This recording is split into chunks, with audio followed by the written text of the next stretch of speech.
International Training for Elders and Responsible Ones. October 2022. Week 5. Day 3. Morning Nourishment. John 13:14-15. If I then have washed your feet, you also ought to wash one another's feet. For I have given you an example so that you also may do even as I have done to you. John 13:34-35. A new commandment I give to you, that you love one another, even as I have loved you. By this shall all men know that you are my disciples, if you have love for one another. You need to spend time in the Lord's presence. Remain in the Lord's presence, and the Lord will come to you and wash you, not with the blood but with the Spirit, the living Word, and the inner life. Sometimes it takes only a few minutes to wash the dirt away, at other times it may take half a day. Whenever you are in need of such a washing, just open yourself up to the Lord as you spend time in His presence, and allow the inner life to flow within you. Spontaneously, something living will flow, water, and wash you, and you will become clean again. Your spirit will be uplifted, and your whole being will be so pleasant in the Lord's presence. Today's reading.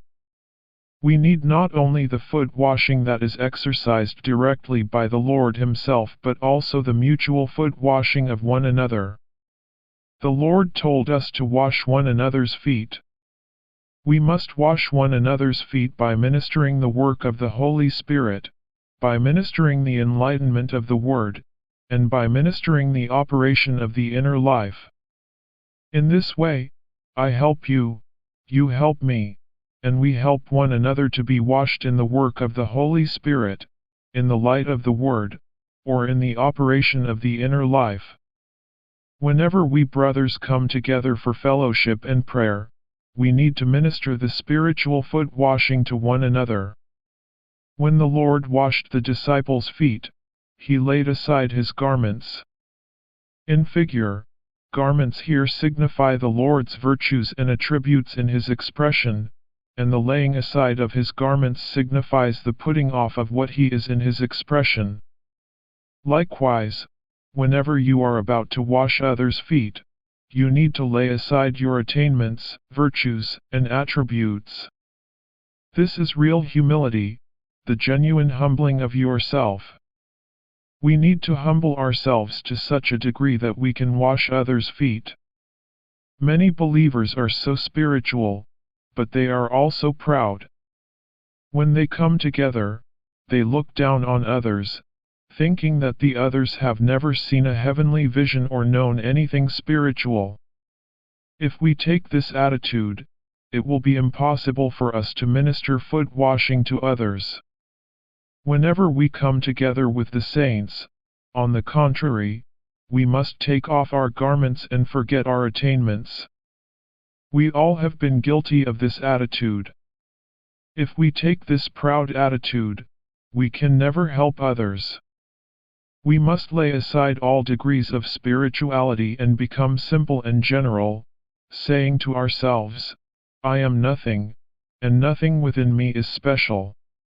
I have only a towel, a piece of cloth, to gird me. Sometimes people come threateningly with the attitude of a policeman wearing a uniform. Some come wearing a uniform of spirituality, while others wear the uniform of the deeper life, and still others are clad with the uniform of the so-called gifts. They all must lay aside their uniforms before they can minister any kind of foot washing to others. We should not say this to others, we must say it to ourselves. Whenever we have the sensation that someone has offended us, we always consider ourselves higher than that person, thinking that he is lower, that he owes us something, and that we have a claim upon him. You need to put aside your garments, lower your standard, and come down from your throne. In a sense, laying aside your garments means to dethrone yourself. Do not sit on the throne judging your brother, saying, "You offended me." This is the end of today's morning revival.